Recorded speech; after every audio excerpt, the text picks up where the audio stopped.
Welcome to the Modernizing Land Administration with GIS webinar series, sponsored by Esri and our partners FIG, the International Federation of Surveyors. Today's webinar is Modernize Your Land Administration System, Designing and Building an Enterprise Cadastral System.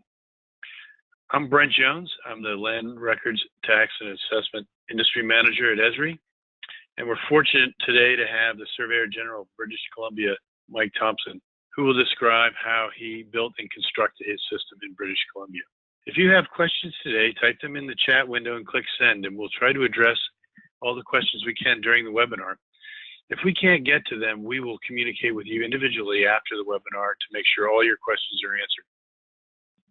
For those of you not familiar, Esri is a global company working in over 1,000 national governments, 2,000 state and regional governments, and 20,000 cities and local governments. Highly experienced in cadastral implementation and platform technology. We like to use this definition of land administration, describing the management of ownership, value, use, planning, management, and development. All require good spatial data management, and ArcGIS enables this good land administration. Today, we're going to focus solely on the ownership piece. In future webinars, we can look at other elements of land administration. There are a lot of trends happening in land administration today. There are new ways to engage citizens.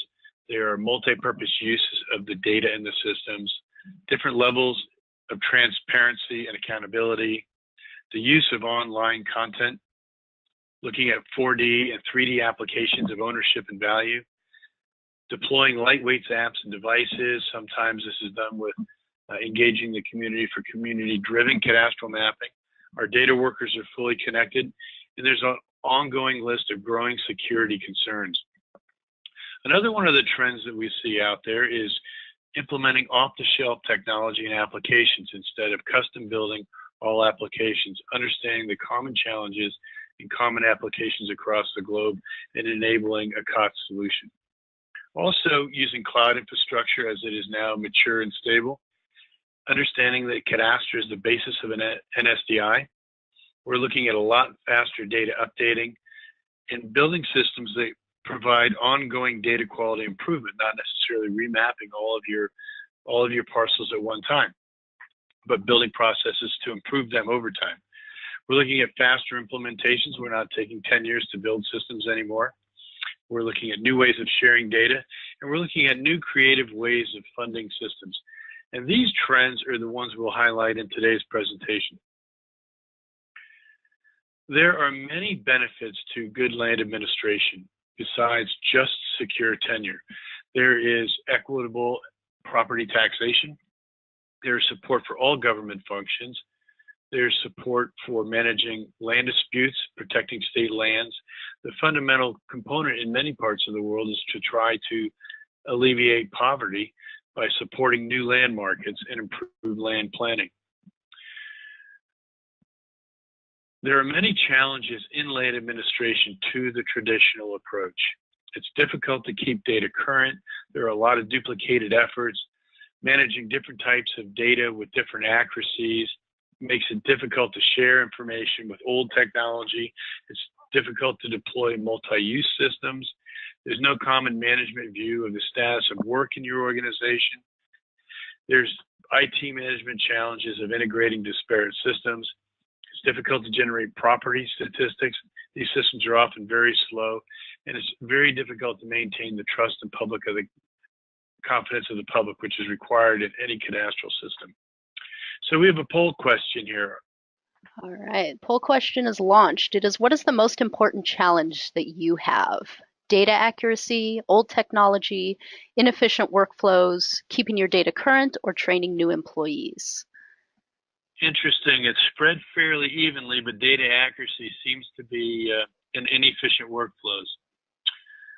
Training new employees is at the bottom, but old technology, inefficient workflows, data accuracy, and keeping data current. All right, very good. We really appreciate the feedback on these polls, and we'll have another poll question in a few minutes.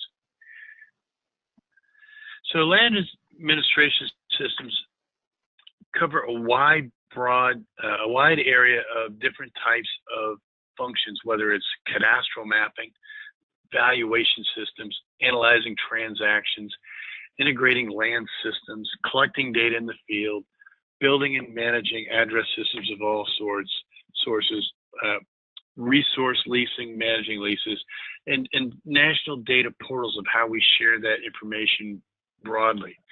But the fundamental goal through most of these systems is to best collect, manage, analyze, and share authoritative land information, whether that is through taxation and land registration cadastral systems, or that's through predictive analysis to understand where vacancy may occur, or interagency collaboration tools. And some of the newest uses of GIS is engaging and understanding how revenues are generated and how tax models are showing equity across the taxation environment. We like to think of these things as separate systems. One is the system of record. The system of record manages the legal ownership of value and location. It is what we traditionally think of the GIS view in cadastral systems. However, there is a system of insight which gives us understanding of the factors impacting property value and use.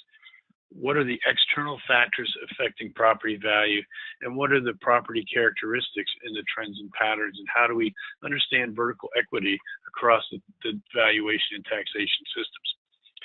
The third system is a system of engagement.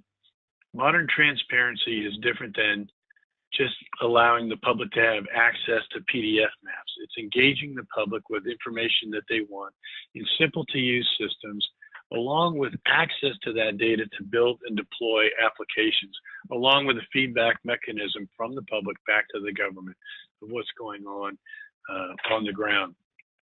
ArcGIS enables these three systems, the system of record, the system of insight, and the system of engagement in a common platform. It doesn't require three separate systems to deploy this. GIS is evolving rapidly, and WebGIS is the new pattern. We're rapidly moving from client server to web services and apps. We're moving from data models to web maps and layers, from custom applications to configurable templates, static data to real time. And you can see through the rest of this list where we see the changes happening rapidly. Today, though, we're only going to talk about the changes, the web services and apps, web maps and layers, and configurable templates. WebGIS allows the integration of all types of geographic data, imagery, tabular data, vector, 3D, real-time sensors being the platform for the Internet of Things, connecting to and understanding big data, and then connecting to with LiDAR and understanding change detection systems. GIS integrates all these data into a single system, and it provides the platform to deliver apps that can be used in the field to analyze business challenges for design, simple viewers of all types, social media apps to collect information from the public and to deploy information in new ways. And actually the most popular the app right now is the story map, which enables the ability to simply and easily tell stories with graphics, limited writing, and a lot of map applications. The designer of story maps was the chief cartographer for National Geographic. And he said that people like to look at, when they look at National Geographic, they like to look at maps and look at the pictures. So story maps essentially enable that. The last app that is really making a difference are dashboards. We use dashboards daily for managing and understanding the status of work in our organizations, but we also use dashboards configured to answer questions about certain things we want to know right away. For example, if you're valuing property, you have a dashboard set up for all the property characteristics and all the information about that property, comparable sales and things like that you want to know at your fingertips. And these are all configurable applications. There's no code written to deploy or maintain these apps.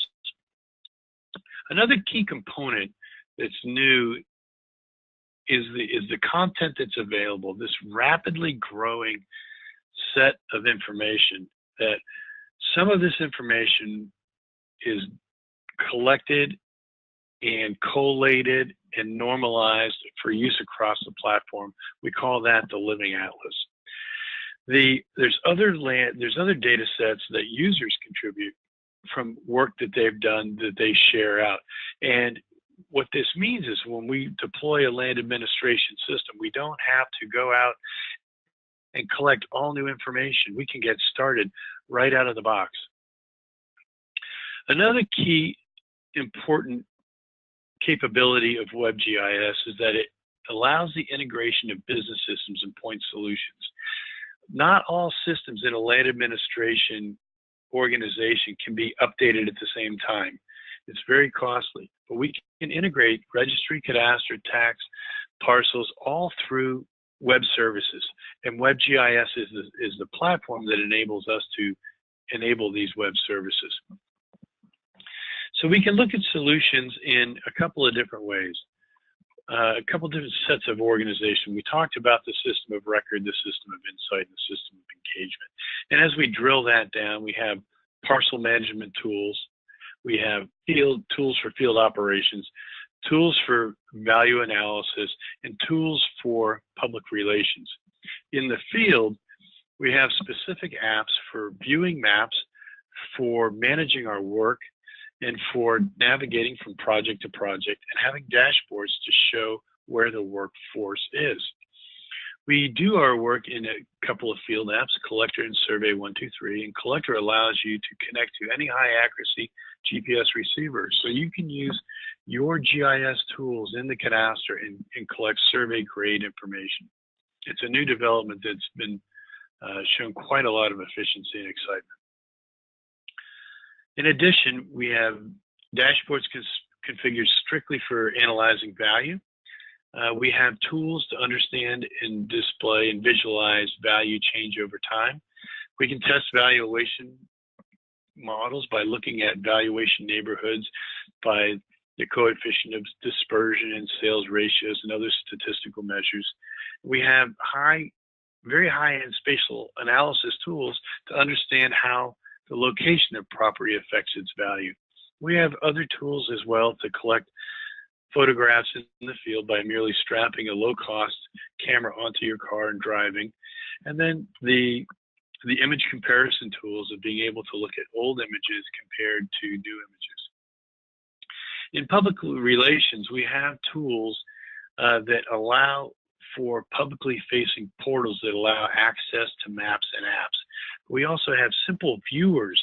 Maybe there's a viewer for surveyors, maybe there's a viewer for realtors, and there's a viewer for the common citizen. We don't put all those apps in the same, all those capabilities in the same application anymore.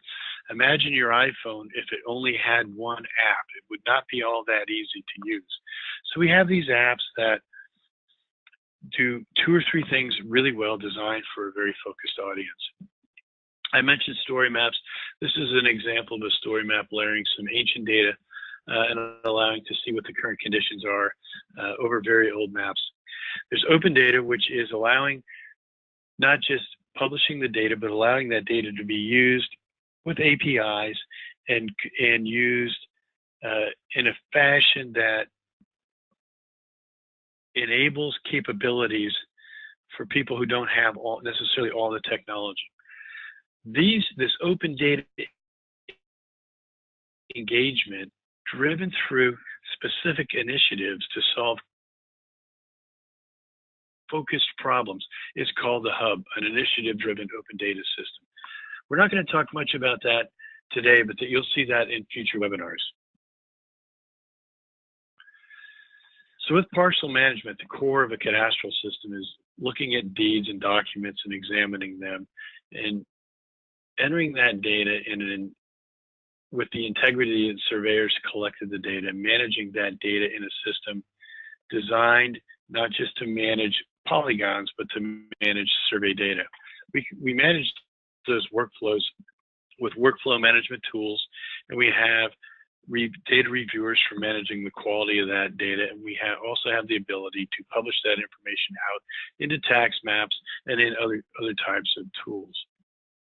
Integrating with registry and cadastre is also enabled by WebGIS, because we can publish a web service out of the registry and connect to that with the cadastre, and then update the characteristics from the cadastral system back to the recording system, such as the property ID number. We also have the ability to aggregate data. Not all cadastral systems are national based. Over half the world has distributed cadastres and several cadastral systems within a country, but they may want to aggregate that data. And in the platform, there are tools to aggregate parcel and ownership data into a common data scheme that apps can be built on top of. Now, we talked about parcel management, field operations, value analysis, and a little bit about public engagement. And what this looks like is we take these tools and we enable a workflow system on top of these.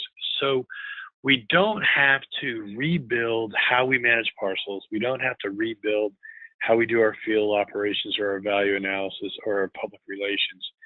We take the core capabilities in the platform and construct a workflow management system on top called Workflow Manager that allows us to deploy this technology in very, very different environments with different legal systems, with different local constraints, but leaving the core technology all in place.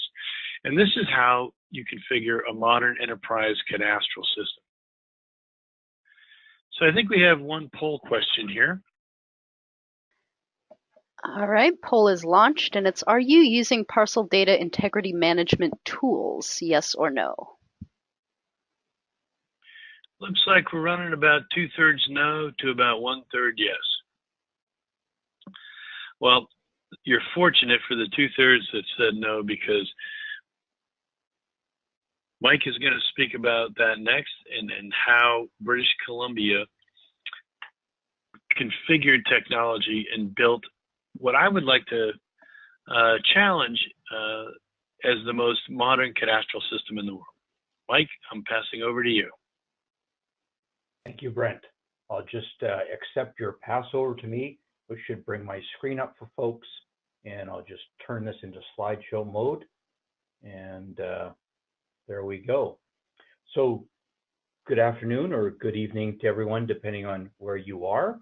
As Brent introduced earlier, I am Mike Thompson, the Surveyor General of the province of British Columbia, and effectively the business lead for our Parcel Map BC project. As we'll discuss in here, a project that we spent the last 5 years building the complete parcel fabric for British Columbia, and I'll take some time this evening to describe our journey. As we move forward, I'd like to introduce you to our organization, which is the LTSA, or the Land Title and Survey Authority of British Columbia.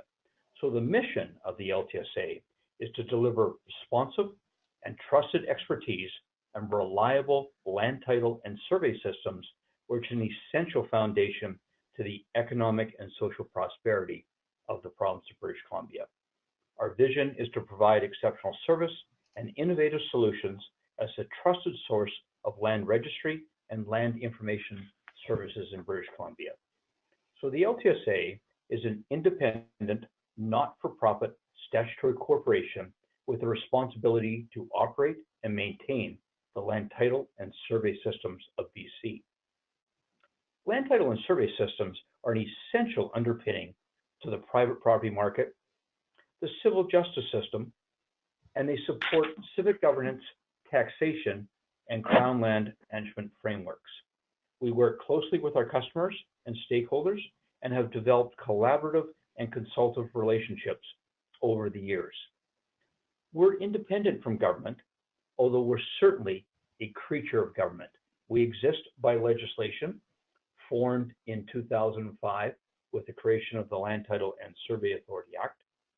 We're self-funded, so we're not for profit. We run the system on revenues that we receive for land title applications, survey plans deposited into the system.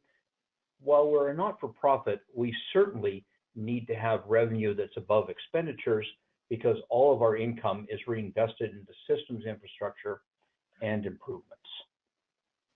The LTSA is comprised of two operating divisions. The Land Title Division, that's responsible for maintaining the Register of Private Property Ownership in British Columbia, the Land Title Register. There are approximately 2.1 million titles within the British Columbia system. Then there's the Surveyor General Division, the division that I'm responsible for. I'm responsible for maintaining the integrity of the province's survey structure. On an annual basis, the Land Title and Survey Authority processes approximately 4.2 million online transactions. We're an electronic business. Of those, 80% are for searches of records. About 20% are for applications into the land title system. Our Parcel Map BC project, as I indicated, has been a 5-year journey for us. We were certainly excited by the opportunity to deliver value to British Columbians, but we had some challenges that we needed to overcome. British Columbia covers a large area at more than 944,000 square kilometers and a population of 4.63 million. British Columbia represents 9.9% of Canada's landmass and 13% of its population. In terms of that landmass, we're 2.2 times the size of California, or 3.9 times the size of the United Kingdom. The topography is complex, with many hundreds of kilometers, many hundreds of miles of ambulatory water boundaries, including ocean coastlines, river, stream, and lake boundaries. As I indicated earlier, approximately 2.1 million private titles and approximately 400,000 surveyed parcels of Crown land in BC. Each of those 2.5 million parcels is mapped into the single fabric. In British Columbia, we remain about 93% of the landmass as Crown land, 90% unsurveyed, 2% covered by fresh water, and there are approximately 400,000 islands in British Columbia. British Columbia and its 4.63 million people live in 189 different local government jurisdictions, but spread across that landmass, what we realistically have is islands or areas of fabric that are joined by spines. One of the things we had to do in our project was bring together the existing fabrics that existed across the province. One of the challenges that we faced was that stakeholder and customer demand for an easy, efficient means of assessing accurate province-wide land title and survey information had continued to mount for years, but no single system existed. We recognized that there was a need to develop spatial data infrastructure with no expectation of revenue in return. And the piece that I want to emphasize here was really this idea that a parcel fabric, the structure that Brent spoke about, whether it be a cadastre or layering on all of the other information, is really infrastructure. It's really no different than a water system or a sewer system. It is critical to economic prosperity in any jurisdiction, and in having it seen as infrastructure was very important to our ability to kick the project off. We were in a unique position. We saw the opportunity because we were the trusted source of land registry and land information services. We had the opportunity to build closest to source, build the parcel fabric once, not duplicate efforts, and use it many times. An important part of the project we built is that there's no cost to access the information that's available in Parcel Map BC. It truly is public infrastructure. So the initial project charter was developed in 2012. We spent about 22 months working with stakeholders to develop the project definition and complete procurement. Our budget was 22 million Canadian. So in today's dollars, approximately 18 to 19 million US. We kicked the project off in July of 2014 with a completion target of 36 months later.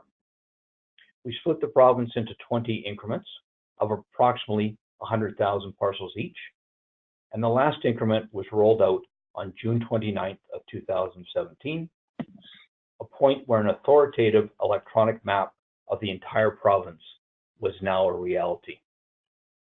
When we set out on our project, we were very careful to define a project goal that we could look at on a regular basis and make sure that we were meeting that goal. So really it was about being single, complete, trusted, and sustainable. The single and complete tie together in that we wanted to ensure that we had every active surveyed parcel of provincial crown land and all parcels with active titles and land title register. To ensure that it was trusted, and often the word that's used is authoritative, and those two go hand in hand, we had to define standards for parcel attribution, topology, currency, auditability, and spatial accuracy. We've also moved to a system, and I'll describe it further in a minute, where all new surveys adhere to spatial accuracy requirements, which aid in improving the quality of the fabric over time. Most importantly in these systems is understanding that the minute you build, you are into maintenance. And the maintenance is critical, and you need an operational framework that is financially sustainable to keep up with maintenance. So in British Columbia, there are approximately 12,000 new survey plans on an annual basis. If you do the math quickly, that means there's about 50 new plans being registered in the system on a daily basis, and you simply can't afford to get behind. So it was important to build that infrastructure. In putting the project together, we involved a number of participating stakeholders, and we're fortunate enough to work with an excellent core project team. Our participating stakeholders were the province of British Columbia, primarily three ministries within the province of British Columbia: the Ministry of Forests, Lands, Natural Resource Operations, and Rural Development, the Ministry of Citizen Services, so the ministry that was responsible for local government administration, and the Ministry of Jobs, Trade, and Technology that were responsible for data infrastructure within the province. We work with Integrated Cadastral Information Society, a not-for-profit society in which nearly all 189 local governments and many of the largest utilities in the province form the membership. They were an important source of seed data to get the project off the ground. We worked with the Association of British Columbia Land Surveyors, who made two significant changes in their operating principles. They agreed to mandatory georeferencing, where all surveys today have 2 georeference points on them, so that we can accurately locate that survey within that 944,000 square kilometers of British Columbia.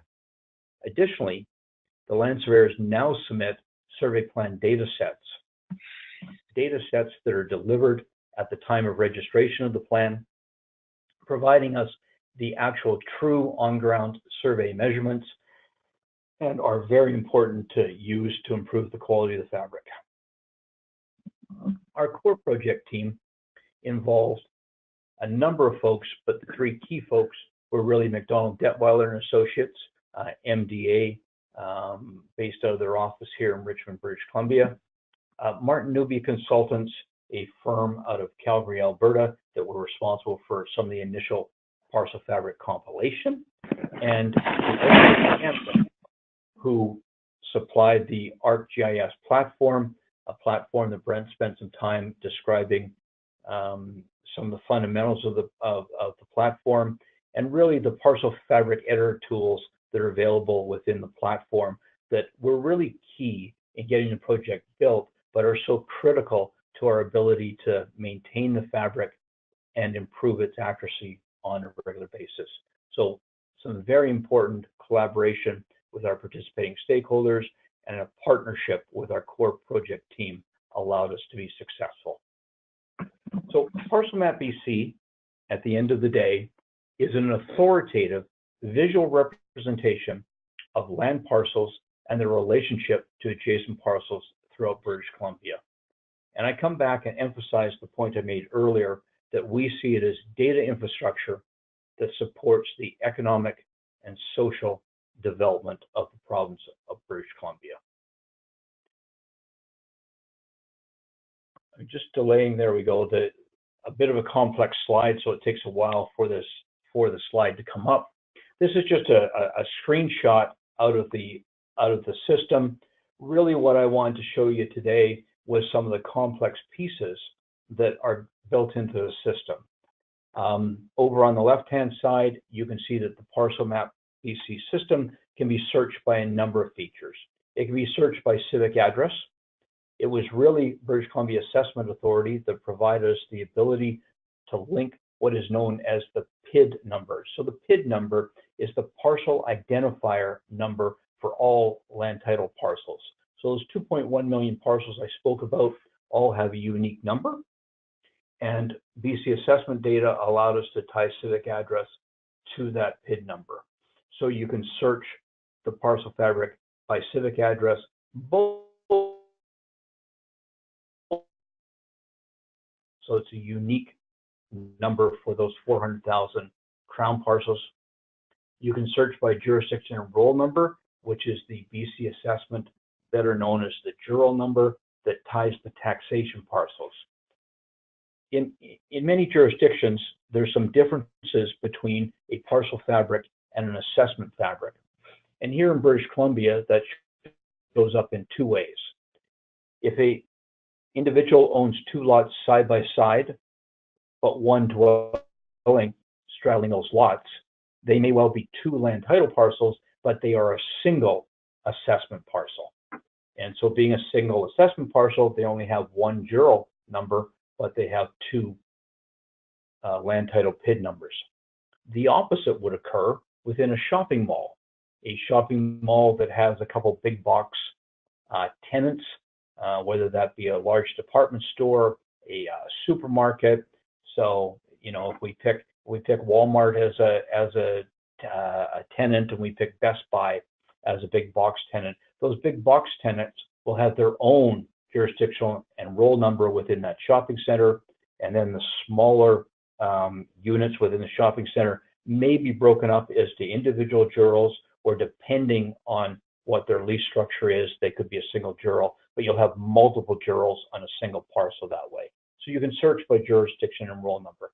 You can search by what is known as the short legal description, which is really taking the land title office legal description and breaking it up into a series of numerics that starts with the plan number and works its way down to the smallest entity being the lot number.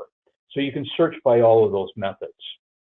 Just before I flip over to the next screen, you'll note in the background here, we have a number of layers of information that you can turn on and off. So you can turn on aerial mapping, so you've got the photography in the background. You can also make use of colors. So on the screen, you can see that there are at least 3 particular colors here that are showing for the parcels. In British Columbia, we have the majority of parcels being 2-dimensional parcels, land title parcels known as subdivision parcels. We treat those in blue. The purple parcels are what we call strata, and in particular building strata, and that would typically be a condominium. So if you think in many cases of an apartment style type building with individual ownership of those lots, in British Columbia that would be a building strata. So a stacked form of cadastral is shown in purple, and you can see in the center of this there's an airspace parcel. We have a growing number of 3-dimensional parcels, actually known as airspace parcels, that have both horizontal and vertical limits, an upper and a lower limit. And often these airspace parcels can be fairly complex. I do happen to know that the one that is shown on this screen is very complex in that there is residential, a hotel, and a commercial development on this particular site, one of the tallest buildings in British Columbia, the Shangri-La Hotel, and is very complex. You can also see on the right side of this screen that in this particular area, the parcels that are highlighted, you can see they have brought up 5 different PID numbers, 5 different titles that are highlighted on this particular package here, and you can go directly to the land title register and order the titles and gain that information. You can also see that there are 3 plans identified in this area. If I go to this particular screenshot that should come up for you, there we go, I think it's filling in. The information on the screen isn't near as critical as is over on the left-hand side, the ability to have a look at some of the map layers. As I said, we have about 50 new plans coming in on a daily basis. We've had the whole province available since the end of July, but many of the increments in the province have been available for over 3 years now. So we're building up quite a fabric history. So you can actually turn on a fabric history to be able to look at the changes in the fabric over time between 2 particular dates. We are starting to map interest parcels. So in our lexicon, that would be rights of way, easements, covenants that are defined by survey dimensions. And then if you follow down, we also have the ability to turn on parcels by class. So that would identify whether the owner is private, whether it's a public entity that would own it, including at the municipal level or at the provincial level. And in our color coding, you can see some of the other items we can look at. We can see parks identified in green, various pieces of road in yellow as we develop that particular piece. We've built a number of access channels with the support of our partners, our MDA, Esri, and MNC folks. There are 4 primary channels. The first and the most used is through our My LTSA system. Our My LTSA system is how you would search land title records, and all of our My LTSA users are enterprise, which tend to be lawyers, notaries, land surveyors, and sophisticated clients, and that can include a bank, a real estate organization, local governments, any number can access the parcel fabric through My LTSA, again emphasizing no cost to access the Parcel Map BC fabric data. We have a more complex data available for our land surveyors. As I indicated earlier, the land surveyors have gone to mandatory georeferencing and they've gone to the submission of survey plan data sets. And in return, they get a richer parcel fabric that allows them easier searching for the information that they need to do their job. They actually have the ability to download part of the parcel fabric and use it as the base of their survey. A public user can go to our website, www.ltsa.ca, and have access to the Parcel Map BC fabric. That way, very much in a public viewer.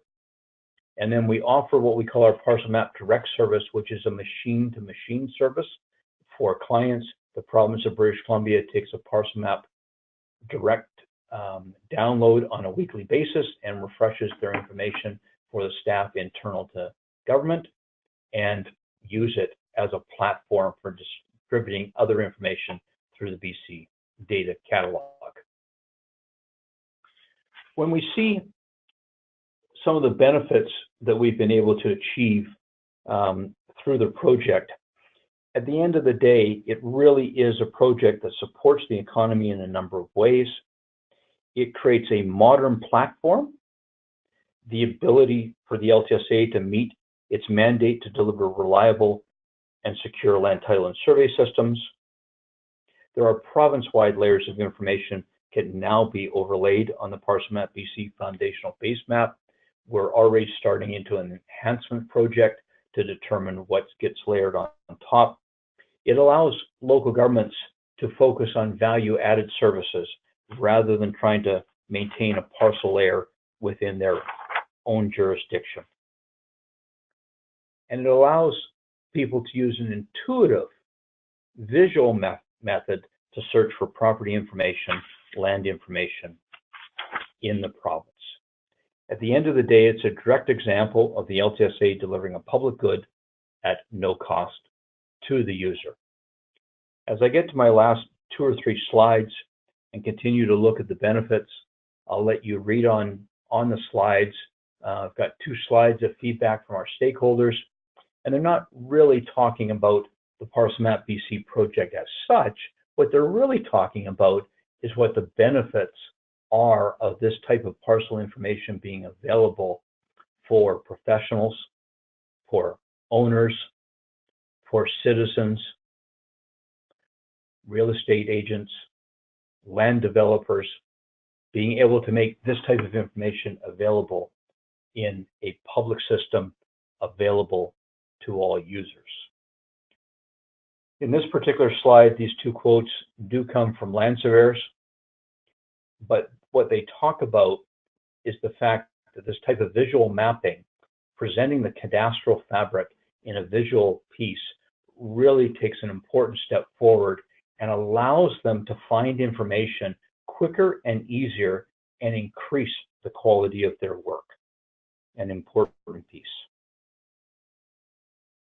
And as I wrap up my presentation, and just before I pass it back to Brent, I've got a slide that sort of explains our 5-year journey. I think it was important to recognize that we spent that 22 months in consultation with stakeholders and working with our build team to make sure that what we built was what we wanted at the end of the day.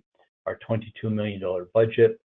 The collaboration and consultation was important, to have various groups be at the table with us, understand what they needed, and ensure we were able to deliver.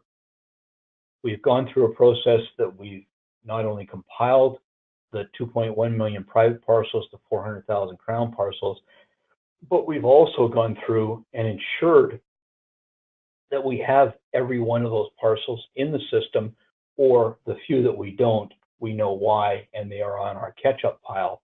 But at the end of the day, that was comparing to the list of the 2.1 million PIDs and the 400,000 PINs in the province.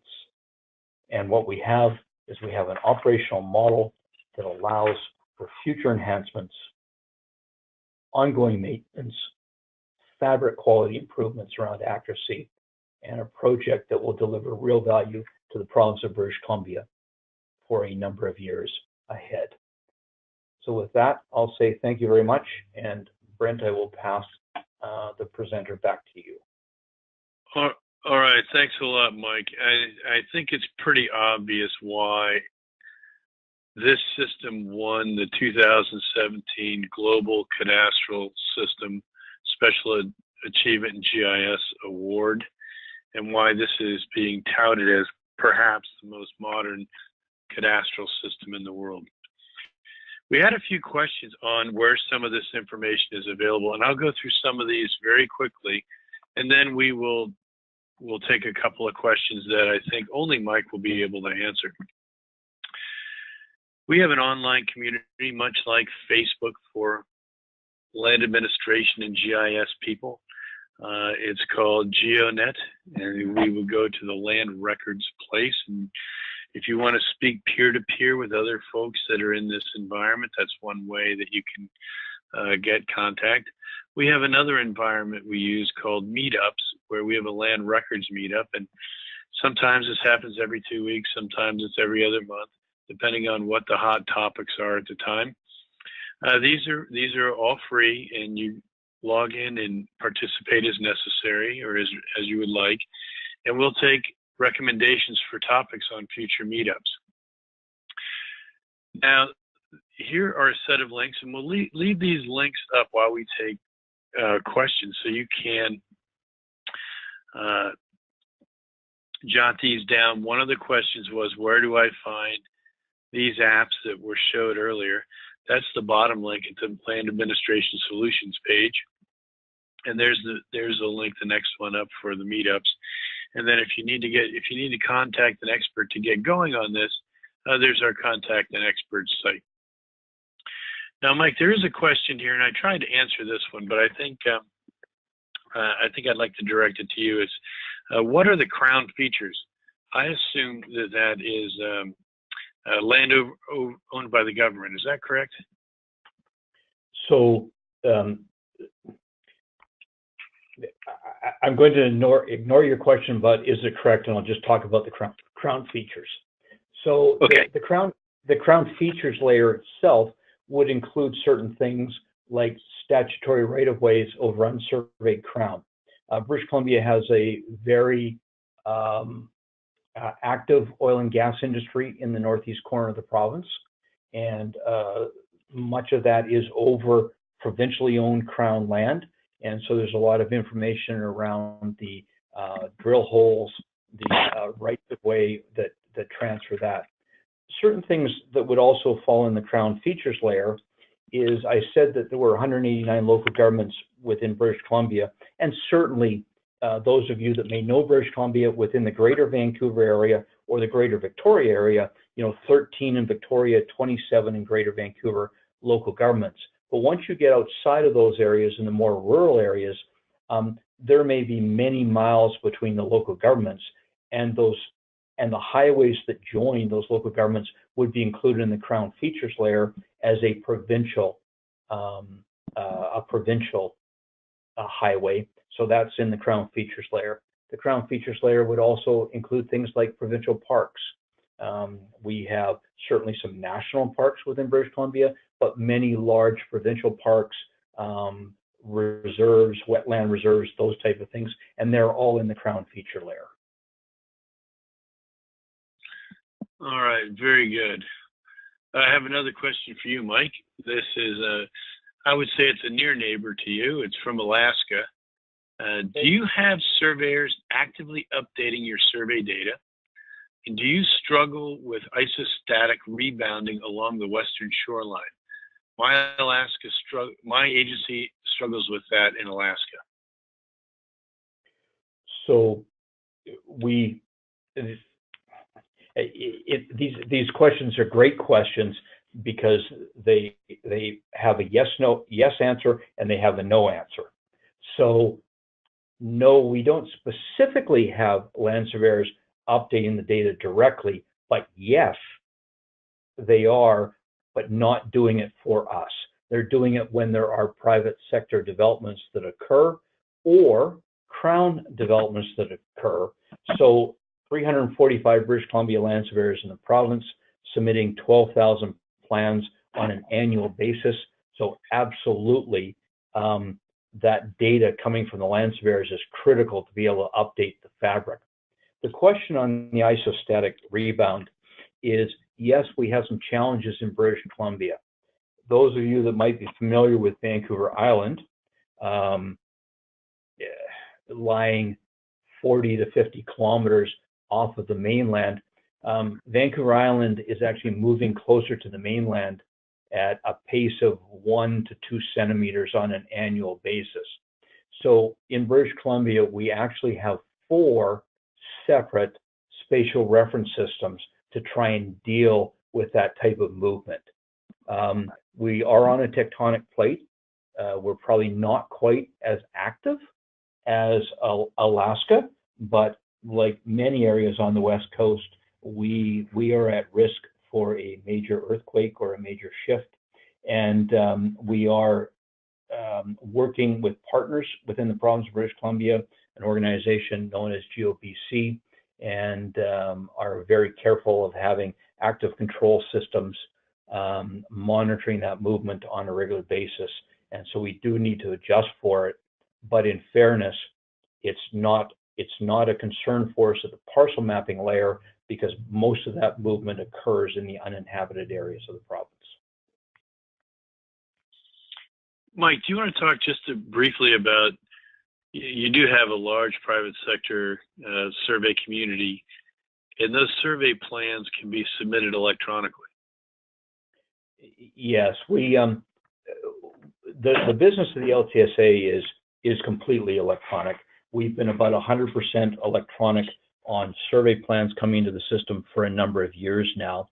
We initially developed the electronic survey plan project in the period of 2003, 2004, kicked it off over Crown land, introduced it into the private land title register in about 2007, and moved from voluntary to mandatory in about 2011.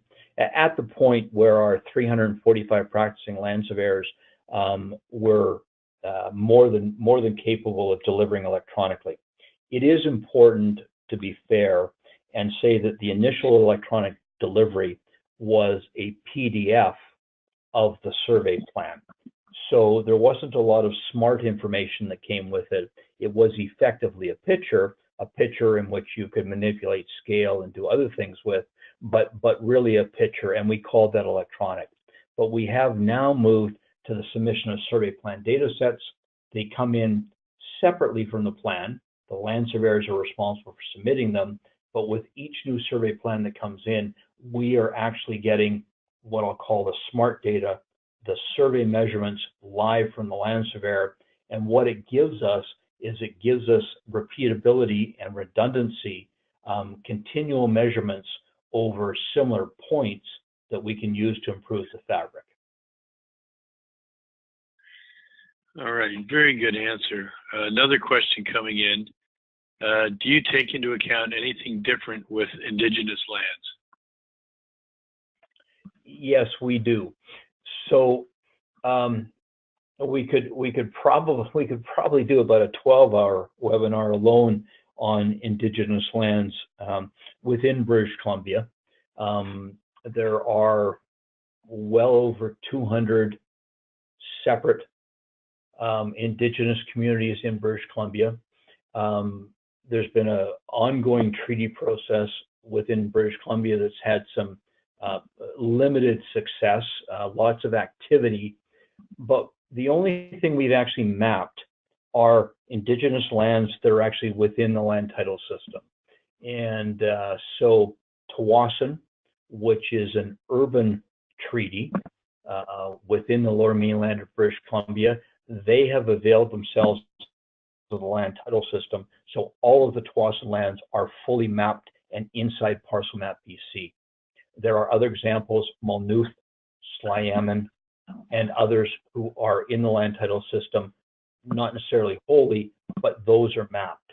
Where the Crown has turned over ownership to the First Nation, the provincial Crown has turned over ownership of land to the First Nation, those large blocks, those large tracts of land are mapped.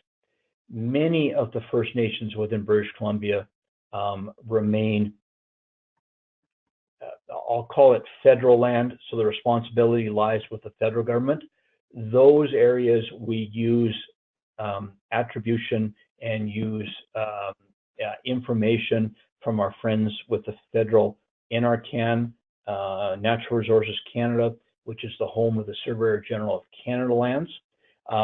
So the information, while it is, I'll use the word aggregated, we're not the official source of it, we're drawing it from others. But as we see going forward, the First Nations community, the indigenous populations of British Columbia very much recognize the value of the land that they sit on, and there's more and more effort being moved to identifying and recording that land and using things like the land title system. So we're seeing more and more come in on a regular basis. All right, great. Well, if somebody gets a question really quickly, we'll have time to answer it. But if not, we're going to begin to wrap this up. And I want to thank Mike for all of his contributions here, and certainly his leadership in showing us how to construct a modern land administration system, leveraging the Parcel Fabric and other off-the-shelf tools. With that, I'd like to thank all of you for your attendance as well. We know this, as Mike said, this might be good morning, good afternoon, or good night. And for those of you that have other colleagues that would like to see this, a link will be sent to you to view this video, this recording at a later date. With that, thank you very much, everyone, for your time. And we'll see you next year on another land administration webinar.